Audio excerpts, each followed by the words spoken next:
사도행전 19장 8절부터 20절까지 말씀입니다. 봉독해 드리겠습니다. 바울이 회당에 들어가 석 달 동안 담대히 하나님 나라에 관하여 강론하며 권면하되 어떤 사람들은 마음이 굳어 순종하지 않고 무리 앞에서 이 도를 비방하거늘 바울이 그들을 떠나 제자들을 따로 세우고 도란노 서원에서 날마다 강론하니라. 2해 동안 이같이 하니 아시아에 사는 자는 유대인이나 헬라인이나 다 주의 말씀을 듣더라. 하나님이 바울의 손으로 놀라운 능력을 행하게 하시니 심지어 사람들이 바울의 몸에서 손수건이나 앞치마를 가져다가 병든 사람에게 얹으면 그 병이 떠나고 악기도 나가더라. 이에 돌아다니며 마수라는 어떤 유대인들이 시험 삼아 악기 들린 자들에게 주 예수의 이름을 불러 말하되 내가 바울이 전하는 예수를 의지하여 너희에게 명하노라 하더라. 유대의 한 제사장 스게와의 7 아들도 이 일을 행하더니 악기가 대답하여 이르되 내가 예수도 알고 바울도 알거니와 너희는 누구냐 하며 악기 들린 사람이 그들에게 뛰어올라 눌러 이기니 그들이 상하여 벗은 몸으로 그 집에서 도망하는지라. 에베소에 사는 유대인들과 헬라인들이 다 이 일을 알고 두려워하며 주 예수의 이름을 높이고 믿은 사람들이 많이 와서 자복하여 행한 일을 알리며 또 마술을 행하던 많은 사람이 그 책을 모아 가지고 와서 모든 사람 앞에서 불사르니 그 책값을 계산한 즉 은 5만이 되더라. 이와 같이 주의 말씀이 힘이 있어 흥왕하여 세력을 얻느니라. 아멘. 드디어 바울이 원했던 에베소, 아시아의 지역의 에베소에 도착해서 사역을 했습니다. 앞에 전반부에 보면 그렇게 사역을 했을 때 제자들이 생겨났었습니다. 12사람쯤 되니라. 마치 예수님처럼 12제자를 에베소에 가서 바울은 얻게 되었지요. 그리고는 이제 회당에 들어가서 석 달 동안 복음을 증거하는 장면이 나옵니다. 바울이 이렇게 2차 전도여행 때 가고 싶었던 또 가고자 했던 복음을 전하고자 했던 그 지역에 이제 성령에 의해서 이제 3번째 전도여행 때 드디어 도착했던 것이죠. 다른 지역들보다 훨씬 많은 시간을 에베소에 투자했습니다. 회당에서도 3개월 동안 석 달 동안 복음을 전할 정도로 이렇게 3개월 동안 복음을 전했던 회당에서 그런 지역이 없었지요. 굉장히 많은 마음과 시간을 들였지만 결과는 어떤 사람들은 마음이 굳어 순종하지 않고 무리 앞에서 이 도를 비방하는 일이 있었던 것 같습니다. 그러니 기대했고 원했던 지역에 와서 3개월이나 회당에서 말씀을 가르쳤을 때 기대했던 바울의 마음은 굉장히 참 흥분되고 많은 열매를 얻기를 원했을 것 같아요. 그런데 결과는 다른 지역들보다 훨씬 더 많은 어려움들을 우리가 겪어 있음을 볼 수 있는 것 같아요. 그런데 오늘 말씀 20절에 보면 이와 같이 주의 말씀이 힘이 있어 흥왕하여 세력을 얻느니라 이런 말씀이 있거든요.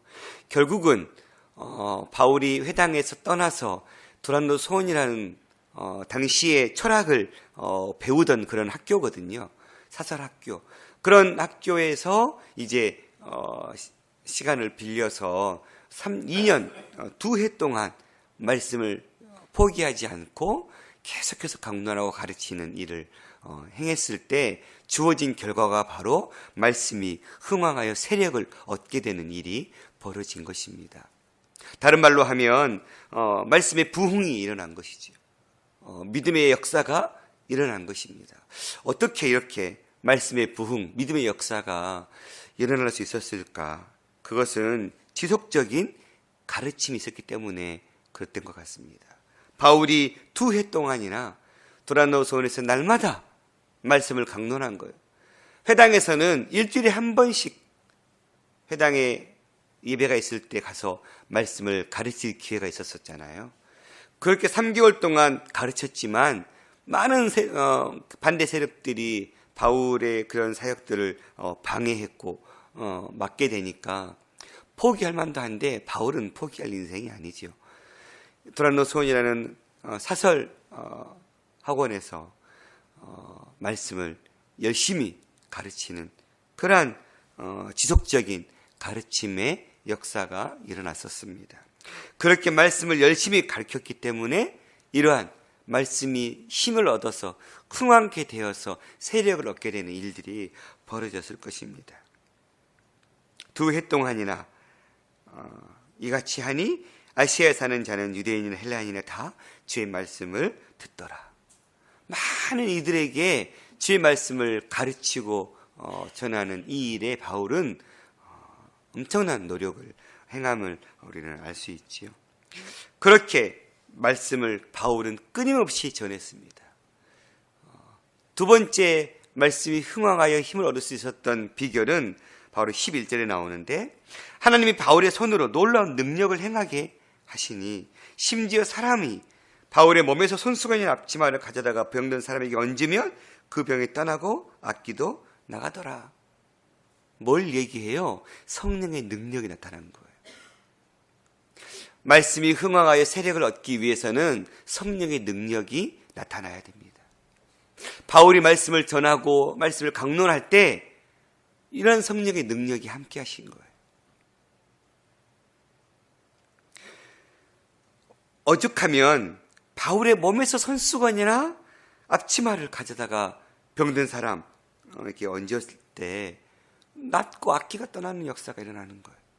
바울의 그냥 몸에 있었던 그냥 천조각일 뿐인데 그런 능력이 나타날 정도로 성령의 역사가 일어나는 것이죠. 그런데 이러한 성령의 역사를 또 이용한 사람들도 있지요. 이에 돌아다니며 마술하는 어떤 유대인들이 시험 삼아, 이게 중요하죠. 시험 삼아 나중에 악기 들린 자들에게 주 예수의 이름을 불러 말하되 내가 바울이 전하는 예수를 의지하여라는 말이 있지만 그러나 이들은 진정 예수를 의지한 게 아니라 예수를 사용한 거죠. 예수를 믿고 따르는 것과 예수를 알고 사용하는 것은 완전히 다른 차원의 일이죠. 우리가 이렇게 믿음에 실수할 수 있어요. 믿음으로 주님을 고백하고 믿음으로 주님의 역사들을 바라보면서 행하는 것은 믿고 따르는 것이지요. 그러나 이들은 눈에 보이는 현상을 보고 그것이 신기하고 신비로워서 나도 저렇게 하면 이런 일이 벌어질까 하는 마음이 시험 삼아 하는 행동이죠. 그리고는 예수의 이름을 빌려서 그들이 귀신을 쫓아내려고 하는 그런 일들이 벌어진 거예요.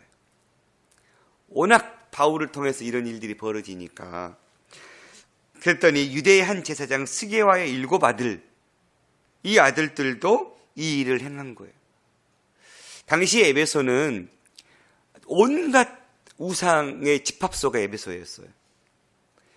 지금도 에베소에 가면 온갖 은장색들, 우상을 만드는 그런 여러 그 우상의 형상들을 판매하는 판매점들이 여전히 지금도 있다고 해요. 당시에도 이렇게 마술을 행하는, 그러니까 귀신을 이용해서 점치고 이런 어떤 이적과 기적들을 보여주는 이런 일들이 굉장히 에베소에서 많이 일어났어요. 아주 그 신앙적으로 보면, 믿음의 눈으로 보면 아주 그 타락한 도시, 그런 도시가 이 에베소였거든요. 그래서 이 하물며 제사장의 아들들도 이런 일들에 관심을 가질 정도로 타락한 도시. 그런데 그들도 이 일을 행했어요. 그랬더니 귀신이 대답하여 이르되 내가 예수도 알고 바울도 아는데 너희는 누구냐? 그러니까 귀신도 알아본 거죠. 마치 예수님의 이름으로 그들이 귀신을 쫓아내기를 원했지만 그들은 정말 예수의 이름의 능력을 믿은 것이 아니라 예수의 이름을 그냥 사용하기만 했던 것이죠. 그러니 예수 이름을 믿는 자들의 고백, 기도 앞에 서는 귀신의 태도와 예수 이름을 이용해서 사용하는 사람의 그런 기도 앞에 귀신의 태도는 다른 거지. 믿음으로 고백하고 내가 간절히 기도하면 내가 예수의 이름으로 그 이름의 능력은 나를 통해서 나는 연약하지만 하나님의 역사는 일어날 거다라고 믿음을 가지고 기도하는 자의 기도에는 귀신은 꼼짝할 수 없죠. 그러나 그런 믿음 없이 그렇게 쫓아난다 하더라 하니까 우리도 해보자 하는 그런 시험 삼아 하는 기도에는 귀신이 내가 예수 떨고 바울도 하는데 너는 누구냐? 그리고 오히려 뭐 했어요? 그들에게 뛰어올라 눌러 이겨버렸어요. 이게 차이점이죠. 예수의 이름을 믿고 의지하여 따르는 자와 예수의 이름을 사용하여 행하는 자의 결과는 천지 차이죠. 우리는 예수를 믿고 의지하며 따라가는 자들입니까? 아니면 예수의 이름을 이용해서 우리의 또 다른 목적을 채우기 위한 그런 자들입니까? 이게 정현장 차이인 것 같아요.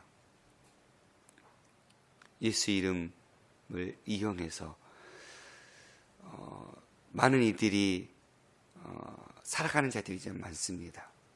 목회자들도 그렇고 여러 많은 이들이 예수 공동체 안에 속해서 그 공동체의 유익을 얻기 위한 목적으로 들어오는 그런 어리석은 자들도 참 많이 있죠.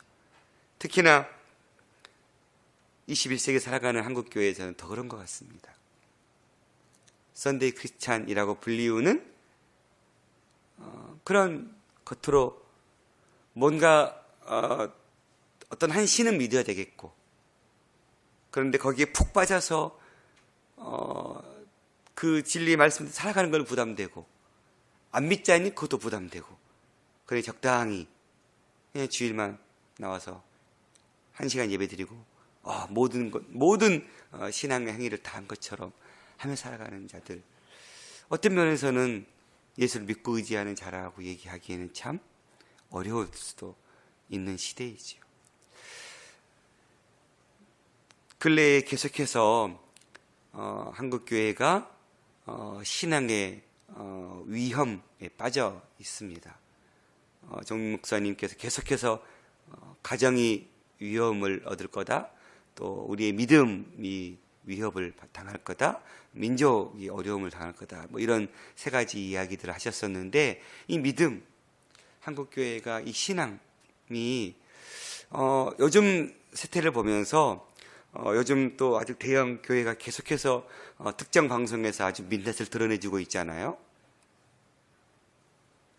또 교회가 막 이런 좋은 일을 했더라라는 이 얘기보다는 이런 나쁜 일을 행한 교회가 있더라는 말들이 훨씬 더 많이 제 귓가에 들리는 시대인 것 같아요. 그런 걸 볼 때 정말 진짜 믿음을 가지고 살아가는 성도들을 찾고 있는 시대가 지금이 아닐까. 종교개혁을 일으켰던 500년 전보다도 지금이 더 믿음을 요구하시고 그 믿음, 예수 그리스도를 믿는 믿음으로 살아가는 자들을 소수라도 마치 아브라함이 롯을 구하기 위해 소돔과 고모라의 의인 10명을 위해서 기도했던 것처럼 이 한국 땅에 의인 10명이 있는가 찾고 있는 시대가 오늘 시대가 아닌가. 그래서 말씀 묵상하면서 나는 정말 예수를 따르고 그 따르는 자로서 예수를 따르지 못한 자들에게 따르라고 권면하고 있는 자인가? 나는 정말 예수를 이용해서 그저 내 가정, 내 목구멍에 풀칠하며 살기 위해서 예수라는 이름을 이용하고 있는가? 묻지 않을 수 없었습니다. 여러분은 어떠십니까? 예수를 따르는 자들입니까? 예수를 이용하며 살아가는 자들입니까? 예수를 진정으로 따르는 믿음의 사람들이 일어날 때 다시금 한국교회에는 변화의 새바람이 불어오게 될 줄 믿습니다. 그렇게 엄청난 일들, 성령의 역사들이 일어났기 때문에 말씀이 세력을 얻게 되는 일들이 벌어졌습니다. 세 번째는 에베소에 사는 유대인과 헬라인들이 다 이 일을 알고 두려워하여 주 예수의 이름을 높이게 된 역사가 일어났습니다. 그리고는 믿은 사람들이 많이 와서 자복하여 행한 일을 알리며 또 마술을 행하던 많은 사람이 그 책을 모아 가지고 와서 모든 사람 앞에 불사르니 그 책값을 계산한 즉 은 5만이나 되었더라. 약 30억쯤 되는 돈이라고 해요. 뭘 얘기해요? 성령의 진정한 변화 앞에, 여기 역사 앞에 진정한 변화가 일어나는 성도들이 생기기 시작한 거예요. 말씀 앞에 깨어지는 역사가 일어나기 시작한 거예요. 그리고 그 말씀을 어제 우리 선교사님 오셔서 말씀했던 것처럼 저도 마지막 말씀을 한국교회 성도들은 말씀을 붙들고 그 말씀을 이뤄내기 위한 싸움을 싸우지 않는다. 말씀대로 살기 위한 몸부림을 치지 않는다. 정말 그 말씀 앞에 찔렸어요. 나는 정말 말씀을 말씀대로 살기 위해서 마태복음 5, 6, 7장 산상수훈의 말씀은 그냥 믿음 좋은 사람만 행하는 그런 말씀이 아니에요. 오리를 가라앉은 자들에게 심리를 가라앉는 제 말씀은 우리의 삶 가운데 행해야 될 말씀이거든요.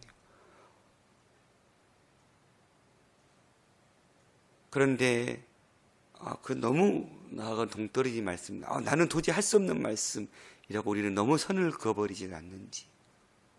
에베소 교회 성도들은 그러한 말씀을 통해서 진짜 우리가 예수를 이용해서 살아가는 자들이 되어서는 안 되는구나, 진짜 말씀 앞에 우리가 깨어서 살아야 되는구나를 알게 된 거예요. 그리고는 알고만 끝나는 게 아니라 자기 삶에 그 말씀의 깨달음에 그 알을 적용하며 실천하며 살아가는 삶이 수반된 거예요. 그렇게 변화된 삶이 일어나기 시작하니까 결국은 주의 말씀 힘이 있어 흥왕하여 세력을 얻게 되는 일들이 벌어지는 거죠. 지속적인 말씀의 가르침, 성령의 역사, 그 말씀을 깨닫게 되고 변화된 삶의 모습을 살아가는 성도들의 태도가, 이 삼박자가 이루어질 때 에베소 아시아에서는 이러한 말씀이 흥왕하여 세력을 얻게 되는 일들이 벌어진 것 같아요. 우리 뜨인들 공동체는 어떻습니까? 여러분이 섬기는 교회 공동체는 어떻습니까? 지속적인 말씀의 가르침이 있습니까? 그리고 그 말씀의 가르침 받고자 하는 많은 이들의 열정들이 있습니까? 나 이미 성경 공부 만큼 했어. 정 목사님도 많이 들어보니까 이제는 계속 한 말씀 또 하고 또 하시네. 그럴 수 있지요. 우리가 경험하고 배워가는 게 한정되어 있으니까. 또 말씀이 비슷한 말씀들이 계속 반복되어지잖아요. 근데 왜 계속해요? 우리는 자꾸 잊어버리잖아요. 또 깨달았지만 이렇게 살아야 돼 하는데 또 잊어버리고 그렇지 못했던 말씀, 다시 또 새롭게 말씀을 또 접하면서 또 얻게 되고. 저는 뜨인돌 교회의 성경 공부가 너무 좋아요. 저는 하지는 않지만 제가 제 성경 공부할 때는 제가 하지만 이제 다른 성경 공부할 때는 저도 사무실에서 이게 들을 때도 있거든요. 그러면 저건데 이렇게 깨달을 때도 많고. 근데 그냥 말씀을 공부하는 교회가 너무 좋은 것 같아요. 요한복음, 로마서, 히브리서, 야고보서 이런 성경을 공부하는 교회 흔치 않은 것 같아요. 그냥 제자훈련 시리즈 통해서 그냥 성경의 그냥 그 기독교 교리를 배우고 가르치는 교회들은 흔하지만 그냥 성경 자체를 1년에 걸쳐서 이렇게 배우는 건 쉽지 않은 것 같아요. 또 많은 이들이 와서 공부하지요. 그래서 외부의 성도들도 많이 와서 공부하는 건 정말 복된 일인 것 같아요. 그런데 보면 하는 사람들이 또 하는 것도 한계인 것 같아요. 대부분 또 여사 성도들, 여성도들이 또 많이 해요. 저녁에 하는 성경 공부들은 남자 성도님들은 많이 했으면 좋겠는데 하는 그런 아쉬움들이 참 많이 있어요. 직장 다니는 거 참 어렵죠. 그래도 우리가 말씀을 지속적으로 배우는 일, 어떤 성경을 우리가 1년 동안 작정해서 배우는 것 흔치 않잖아요. 이제 3월부터 새롭게 성경 공부 시작될 테인데 여러 성경 공부 시간들이 있으니까 우리가 시간을 내고 마음을 들여서 주의 말씀을 듣고 깨닫는 일에 힘을 쏟아내는 그런 저와 여러분이 될 수 있었으면 좋겠습니다. 또한 정말 우리의 삶 가운데 성령의 역사가 일어나기를 기대하는 마음으로 살아갔으면 좋겠어요. 말씀은 살아 운동력이 있잖아요. 그래서 자꾸 어떤 날선 것보다 예리하잖아요. 그래서 우리의 심장과 우리의 폐부를 찔러 쫓기기까지 하잖아요. 그게 우리가 믿고 따르는 말씀이잖아요. 우리가 그것을 말씀으로 인정하고 따라가면, 그 말씀을 그대로 믿음으로 받아들이면 성령의 역사는 나타날 수밖에 없어요. 믿는 자의 고백 앞에 성령은 역사하실 수밖에 없거든요. 그래서 우리의 삶 가운데 이러한 성령의 역사들이 많이 일어나서 좋은 시너지, 믿음의 그런 좋은 영향력들이 서로에게 흘러갔으면 좋겠습니다. 우리가 믿음으로 살아가는 믿음의 모습이 다른 사람에게 드러나야 되는 것 같아요. 우리를 통해서 일하시는 성령의 역사가 다른 사람에게 보여져야 돼요. 선한 영향력들이 흘러가야 되거든요. 근데 그것이 특정인 사람들에게만 아니라 서로에게 그것이 흘러나온다면 그것을 통해서 또 나를 이렇게 만난 하나님께서 다른 사람에게는 또 다르게 만나고, 하나님은 정말 지극히 개인적인 사람들의 성향을 다 존중해 주시는 것 같아요.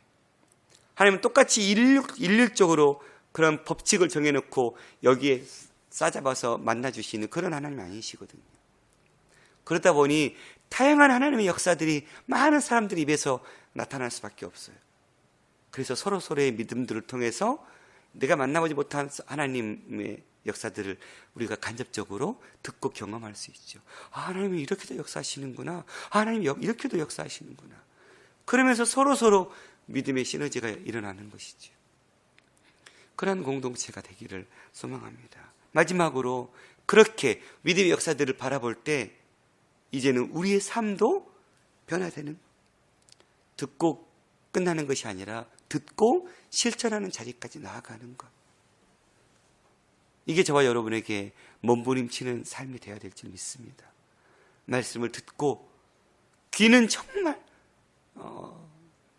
좋아졌는데 말씀을 그 귀에서 심장으로 마음으로 가져오는 되는 더딘 인생이 저의 인생 같아요.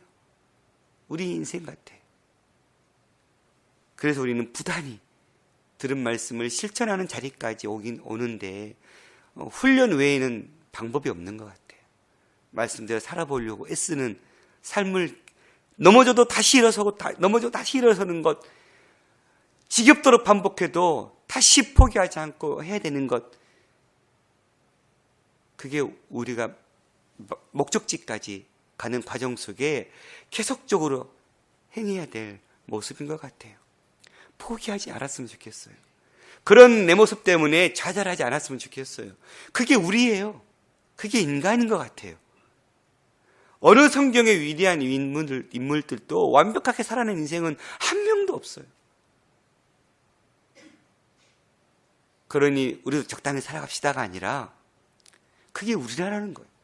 그러니 넘어지는 것 당연하니 넘어지면 다시 또 새롭게 말씀으로 공급받아서 그래 내가 다시 일어서야지 하고 다시 말씀의 열매를 맺는 일에 우리가 다시금 일어서서 힘쓰는 삶을 살아가서 결국은 우리의 삶 가운데, 우리의 공동체 가운데, 다시 한국 교회 가운데 말씀이 힘을 얻어서 흥왕하여서 다시금 세력을 얻게 되는 역사들이 일어나는데 그 시발점이 되을 수 있기를 간절히 소망합니다. 기도하겠습니다. 주 하나님, 바울의 열정적인 가르침, 말씀 앞에 많은 성도들을 세우고자 하는 이 헌신들이 이 에베소 지역에 뿌려졌을 때에 많은 어려움도 있었지만 포기하지 않고 지속적인 그 가르침 앞에 사람들이 변하고 또 변한 사람들의 모습들이 하나님 삶으로 이어지는 역사들이 일어났습니다. 결국은 말씀이 힘이 있어 흥왕하여 세력을 얻게 되는 일들이 일어났습니다. 주 하나님, 한국교회에 이러한 일들이 일어나기를 소망합니다. 우리 뜨는 공동체 가운데 이런 역사가 나타나기를 소망합니다. 말씀이 힘을 얻어 정말 흥왕하여 하나님의 세력을 얻게 되는 그러한 역사들이 이루어지기를 소망하오니 우리가 말씀을 가르치고 또 말씀을 배우는 일에 힘쓰게 도와주시고 하나님 배운 말씀, 그 말씀을 삶으로 살아내기 위한 거룩한 싸움이 우리 가운데 있게 하여 주시옵시며 우리의 삶을 변화시키는 그릇된 길로 갔던 그 발걸음을 하나님께로 돌이키는 그런 진정한 회심의 역사들이 우리 삶 가운데 풍성히 일어나서 이러한 다시금 말씀에 흥황케 된 역사들이 맛보게 되는 그런 개인과 공동체의 삶이 나아가 한국교회의 삶이 될 수 있도록 붙들어 주시옵소서. 오늘도 이 생명의 주님은 사도 바울처럼 열정적으로 감당하기 위해 쓴 성도님들의 그 발걸음을 축복해 주시고 바울과 같이 많은 어려움과 역경 속에서도 굴하지 아니하고 성령의 도우심 바라보면서 오늘도 그 복음 전도자의 길을 묵묵히 걸어갈 수 있도록 세임 허락하여 주시옵소서. 이 새벽에도 들고 나온 수많은 기도 제목들 가운데 주님 뜻 드러내 주시고 그 뜻 앞에 우리의 삶을 세우는 귀한 시간 되게 하여 주시옵소서. 모든 말씀 우리 주 예수 그리스도 이름으로 기도드렸습니다. 아멘.